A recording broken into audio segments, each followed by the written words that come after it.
1 out of 5 people who bought Bitcoin back during the 2017 Bitcoin boom bought Bitcoin with debt. Then when the Bitcoin crash happened, half of those people didn't have money to cover their losses. Now in 2020 and going into 2021, we're seeing Bitcoin boom again. So if you're wondering what's going on and if this is a repeat of the 2017 Bitcoin boom and crash, make sure you watch this video until the end.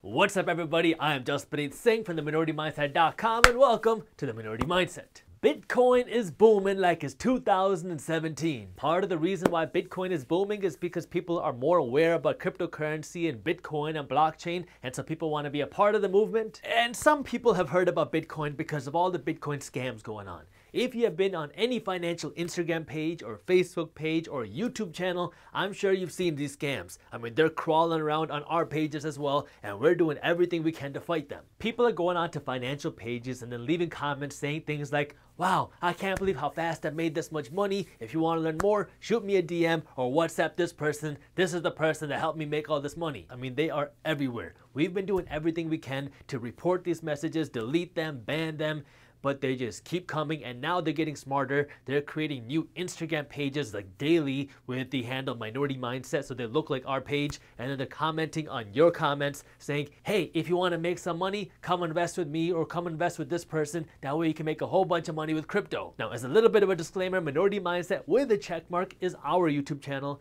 and Minority Mindset without a check mark is one of these scam people. We have been working with YouTube to try to get these people banned, and we have deleted and reported as many as we could, but every single day there's more and more of these accounts created, so just be cautious. These scammers have a lot of time on their hands, they have no lives, so they have nothing to lose. With that aside, I want to talk about the boom happening in Bitcoin, that way you can understand what's going on and whether this is a repeat of 2017. But before we get into that, I need you to do me a quick favor and smash that thumbs up button. But now, here's the agenda for today. I'm going to be talking about 4 things. I'm going to start by talking about an overview of what Bitcoin is and what cryptocurrency is. That way we're all on the same page. This is going to be a brief overview. Then I'm going to be going over why Bitcoin has been booming recently. Then I'm going to be going over how you can acquire Bitcoin without getting into one of these scams. And then I'm going to be talking about building wealth with cryptocurrency and the future of cryptocurrency. Let's start from the top. What is Bitcoin and what is cryptocurrency very briefly? Cryptocurrency is digital money, and Bitcoin is a type of digital currency, and Bitcoin was meant to be a decentralized, worldwide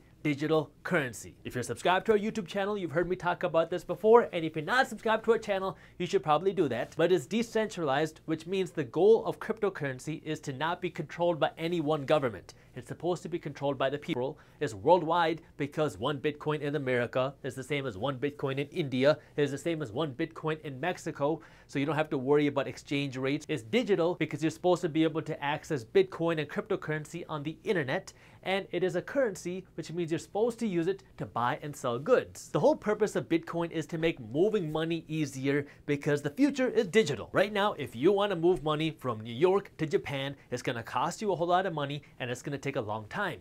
But if this money was digital, then it could be a whole lot cheaper and it can happen instantaneously. So cryptocurrency is supposed to help with the movement of money. Plus, another reason why people like cryptocurrency like Bitcoin so much is because there's a limited supply of Bitcoin in the world. When Bitcoin was created, the goal was to only have 21 million Bitcoins ever created. That means once 21 million Bitcoins are created, you cannot create or print any more Bitcoin. So it's almost like a digital gold because there's a limited supply of gold in the world, as opposed to something like our dollars because there's not a limited supply of our dollars. The Fed can go out and just print an unlimited amount of dollars with the click of a button, and then when they do that, the value of your dollars go down. You can't do that with cryptocurrency, or at least you're not supposed to be able to, because the whole idea is it is this currency that cannot be diluted with the click of a button. There are tons of different types of cryptocurrencies out there, and they all have their own goals and objectives.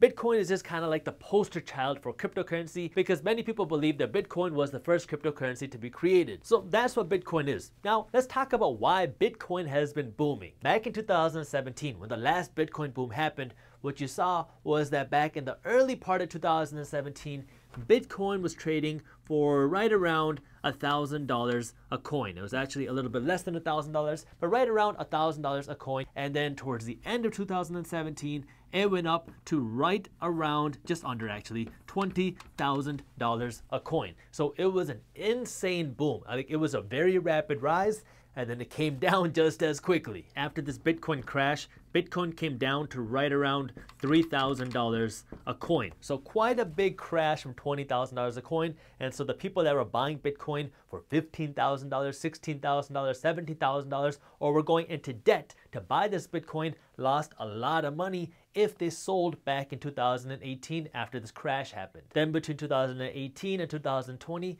you didn't have any major activity in Bitcoin or cryptocurrency. You saw some small booms and rallies, but nothing like what you're seeing in 2020. In the beginning of this pandemic in 2020, so like Marchish, Bitcoin was trading for just above $5,000 a coin, and then towards November of 2020, Bitcoin rallied to above $18,000 a coin. This was the first time Bitcoin had hit $18,000 since this 2017 boom, so naturally people got very excited, and now everyone's wondering, why is this boom happening, and is this going to create another crash? First, let's go over the why. People are much more educated about cryptocurrency and Bitcoin in 2020 and 2021 than they were back in 2017. Back in 2017 and before, people considered Bitcoin to be one of those things that you associated with drugs. It was like the black market. And so people were using Bitcoin to buy drugs because it was not trackable. And so everybody thought it was just taboo. You even had major CEOs of banks like Jamie Dimon, who's the CEO of Chase Bank, come out and say things like people who buy Bitcoin are stupid.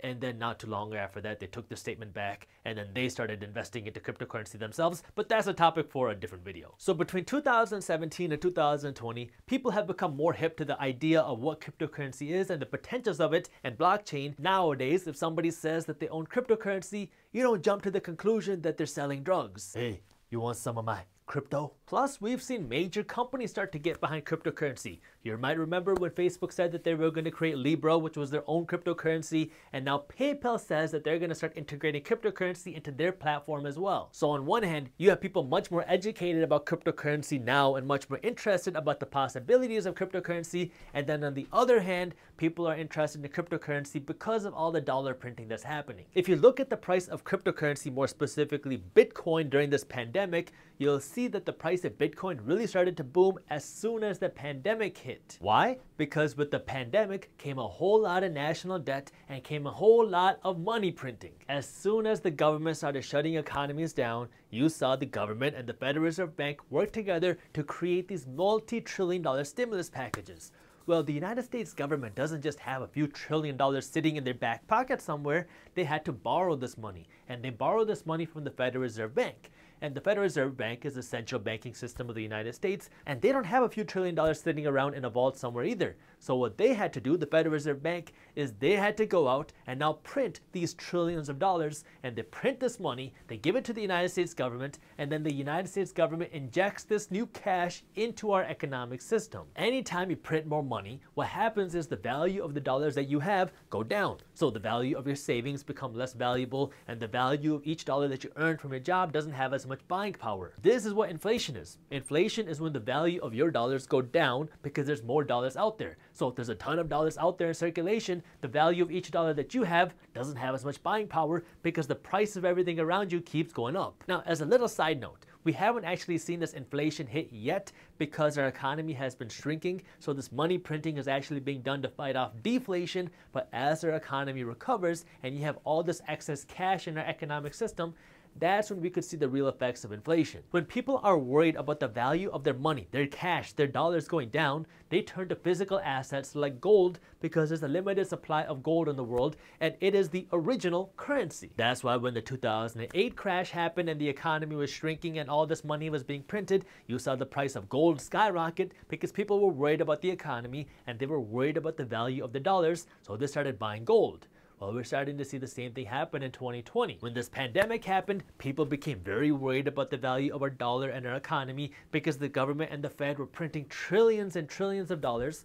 And so people did not want to see the value of their money and their hard-earned wealth get diluted, so they started buying gold. and now it looks like they've also been buying Bitcoin and cryptocurrency. So people use Bitcoin kind of like a hedge or insurance against inflation because they're buying Bitcoin as a way to protect their wealth because they think that, okay, if there's a limited supply of Bitcoin in the world, then you cannot dilute the value of Bitcoin like you can our dollars, so it can store your wealth.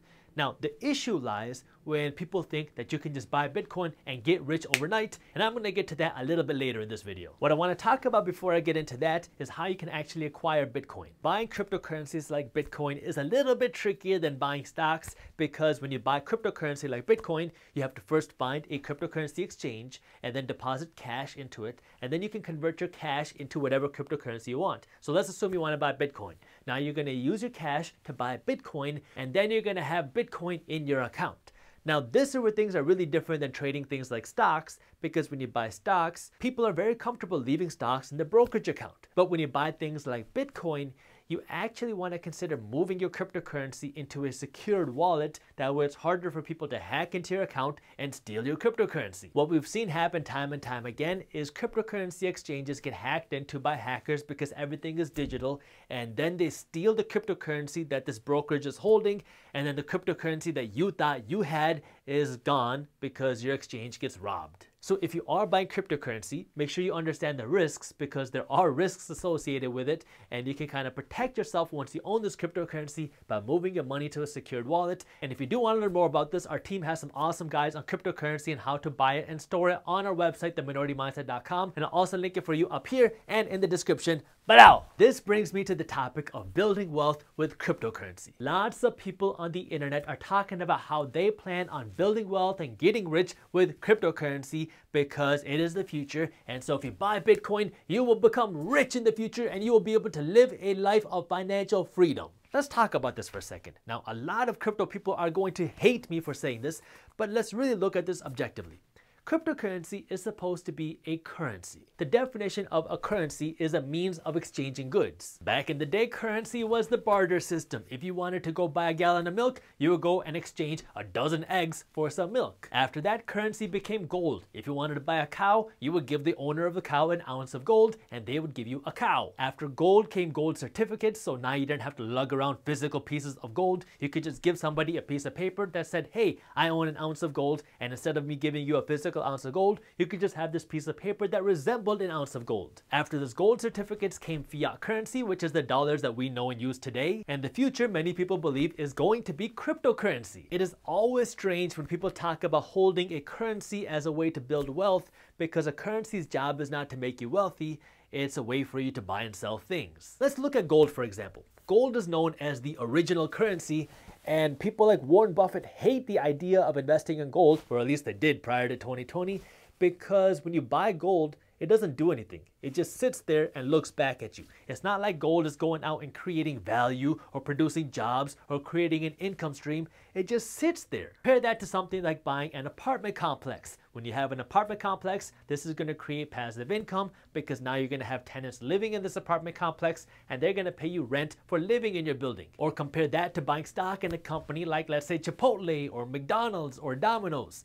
These companies are going out and creating a product, and they're selling this product to people. So they're creating value, and when you invest money in these companies, you're getting ownership in the company, and there are people actively working to create more revenue, to create new products, and to create more value. Gold doesn't do anything. It just sits there. So when people say things like, I'm going to get rich because I own so much gold, what they're hoping for is the value of the dollar crashes. That way the price and value of gold goes up. This is why many investors look at gold like insurance. It's kind of like a hedge against inflation because it's there to protect you from a worst case scenario type of situation. But from an investment perspective, gold isn't producing any value. Just sits there. Bitcoin is similar but different at the same time. It's similar in the sense that it's supposed to be a currency, so it's supposed to be a way that you can buy and sell things, but it's also different in the sense that Bitcoin is kind of like the poster child for cryptocurrency and blockchain, which actually has a lot of value. This is where things get tricky because I think most logical people who know how to use a cell phone believe that cryptocurrency and blockchain have some sort of application in the future, so it has value. But you have to be cautious when people are buying something. It doesn't matter what it is. It could be real estate, stocks, cryptocurrency. You have to be cautious when people are buying an asset, not because they believe in the value of the asset, but because they think it's a way for them to get rich quick. That was exactly what happened with Bitcoin in 2017.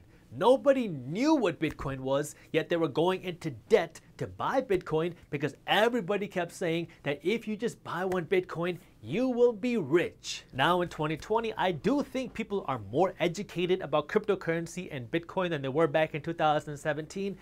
But you definitely still have a big group of people that are buying into cryptocurrency and Bitcoin, not because they believe in the value of blockchain or cryptocurrency, but because they want to get rich quick. And this greed and this emotional buying is what creates huge rallies very quickly, and it also creates crashes very quickly. I said the exact same thing back in 2017. Because there's so much emotion involved, you have to understand that Bitcoin is very volatile. What that means is they can shoot up very quickly, and it can also come down just as fast. Again, the amount of emotional and greed buying that we saw in 2017 was definitely more than what we're seeing in 2020, but this is definitely something you want to keep your eye on because practically speaking, there's a lot of cryptocurrencies out there that actually transact faster and cheaper than Bitcoin. Can you get rich by trading Bitcoin? Yeah, many people have. If you bought a ton of Bitcoin at $5,000 a coin and you flipped it at $10,000 or $15,000 or $18,000 a coin, yeah, you made a ton of money. There was a ton of millionaires that popped up in 2017, and I'm sure there's a ton of new millionaires that popped up in 2020 of people that were just flipping Bitcoin. But you need to understand the risks. People were making a ton of money in real estate by speculating and flipping real estate because they thought real estate could never go down prior to the 2008 crash.